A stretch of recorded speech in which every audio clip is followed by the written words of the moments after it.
د چارسدې په تنګي تحصیل کې د خدمت هسپتال په نوم د یوې درملنې ادارې پرانیسته وشوه چې پکې په لږو پیسو علاج کولی کیږي. د خدمت په نوم هسپتال کې د زنانو د ماشومانو پیدا کېدو علاج صرف په 15,000 روپۍ او کم تنان چې بې وزله وي د هغوی به ویړیا یا مفت علاج کولی کیږي. خو په خدمت هسپتال تنګي کې تر ټولو لویه خبره دا رامخته شوه چې د تیلیسیمیا ناروغانو ته به وینه او داروګان ورکول خو مفت په تنګي تحصیل کې د خدمت هسپتال پرانیسته د اخترآباد ناظم او د قانون وطن پارټي د تنګي یونین کونسل صدر حاجی وادت خان په لاس وشوه. نوموړي په دغه مقول چې داسې د صحت ادارې پرانیستل د تنګي ولس لپاره د ویاړ خبره ده او دوی په دغه کې هر رقم مالی او جاني کومک کوي. ښاغلي وادت خان په ځوانانو غږ وکړو چې دلته تیلیسیمیا د ناروغانو هم علاج کیږي نو باید چې خرطن د خپل وینه د هسپتال ته خیرات کړي. زه بزنسمن یو خبره راته کوم د ما چونکې دوه فیلډ زه چلوم یو زما سکول سېکټر دی په 400 کې یو مې د ټریول سېکټر دی. یقینا چې کله یو کس انویسټمنټ کوي نو هغه ډوبي د بزنس خپل د پراپرټ سوچ کوي چې زما ته پراپرټ دی نو څونه راځي د دې لوس څنګه پراپرټ سوي ګټه به څنګه خو دلته زه هغه سوچ نیم داسې ځکه چې تیلیسیمیا واحد داسې یو سنټر دی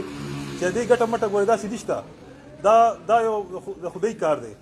نو د دې نه خو ما دا ظاهریږي چې زموږ د یاسر رور چې دا د ډاکټر الماس په نقش قدم الحمدلله روان دی ځکه چې دا تیلیسیمیا سنټر کولاوړ ښه ډاکټران زموږ په تنګي کې شته ښه هسپتالونه چلی لګیا دي هغوی داسې یوړه ونه کړه او داسې یو دغه ونه کړه. تیلیسیمیا ماشومان اکثر موږ په فیسبوک کې نو چې پلانکي وینې ضرورت دی ډنګري وینې ضرورت دی داسې یو ځای نشته چې هلته لاړ شي هلته خپل خلک تپوس وکړي چې دا وینه شته نشته یا یو سړی وینه ورکول غواړي چې چا ورکړي. نو دا یقینا یو ښه سوچ دی او پازیټیو چینج دی په هسپتال سېکټر کې دا دوی راوسته او په دلته خو الحمدلله موږ ځکه مطمئن یو چې دې خلکو تعلق دې فیلډ سره دی او بیا چې ډاکټر الماس غوندې سړي یو ځای مشري کوي یو ځای د هغې منیجمنټ سمبالي نو یقینا وایم چې هلته به د غلطۍ امکان نه وي. نو زموږ د باقي داسې نه چې دا به دلته پروګرام وشو موږ لاړو به دا شی به پخپله چلیږي نه دا به موږ خلک چلو دا به په موږ چلیږي هغه مالی وي که بدني وي که چا مالی وس نه کېږي بدني راشي وینه دې ورکړي داسې زموږ یو پیشنټ راشي یو دغه راشي چې موږ دلته راشو ځکه چې دا ځای چونکې نوی دی یو نوی ځای چلول سټارټ کول دا زموږ د خلکو ذمهواري ده. په دې وخت کې انویسټمنټ کول په بیا په تنګي کې کول دا ډېره ګرانه خبره ګورئ چې تاسو وګورئ نو غټ بزنسمین خلک غټ سوچ والا خلک بهر لاړل د پېښور ته ځي پېښور نه اسلام آباد ته ځي اسلام آباد والا بار ته ځي حالان چونکې د ملک داسې دي چې هلته انویسټمنټ کول او هغه ډېر ګران کار دی. بیا هغه زړو کو او هغه څنګه چې په 98-2000 کې الماس یو زړه کړو چې چا هم زړونه وکړي پرایویټ سېکټر کې او ډاکټر صاحب راپاسې د پرایویټ یو سیسټم پې روان کړ دا ډېر غټ زړه کولی دا کالي خرڅول او دودونه انویسټمنټ کول په هغې وخت کې دا یو غټ یو ریسک اغوښتو الحمدلله هغې سله وله خدای ورکړه او موږ اینو هر څه چې څه دي دا هغه د واګانې دغه خدمت دی چې ده زموږ کړی زموږ د تنګیوالو د تحصیل تنګي کړی. نو زه دغه امید ساتم د یاسر ورنم چې دلته چې سم وي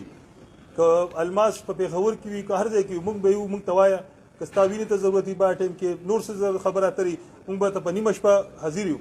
ما دلته رضاکار تنظیم زموږ چونکې داسې یو تنظیم دی نصر الله بی فیض الامین بی زه موږ ټول د هغې یو کیسه یو چې کې موږ مختلف پارټۍ یو ځای کړي دي یو تنظیم هم د رضاکار تنظیم په نوم جوړ کړی دی د تنګي لپاره په سیلاب کې هم د هغې خدمات ته چا نه پټ نه دي.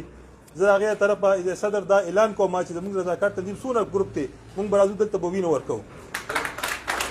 په دې مهال د تنګي تحصیل ولس او مدني فعالانو په ګڼ شمیر کې ګډون کړی وو او د هسپتال انتظامي ته د هر رقم مرستې اعلان وکړو. غونډې ته سیاسي او ټولنیز فعال ډاکټر الماس خان ویل چې داسې ادارې برابرول د وخت او د ولس ضرورت دی. د تنګي تحصیل په خدمت هسپتال کې د ګایني تیلیسیمیا معدې هډوکو د زنانو د پټو ناروغو او د نورو یو شمېر بیمارو کارپوهه ډاکټران او ډاکټرانې ناستې وي او په جدیده ټکنالوژي دا خدمت تر سره کولی کیږي. علب خان شیرپو دلمر نیوز تنګي.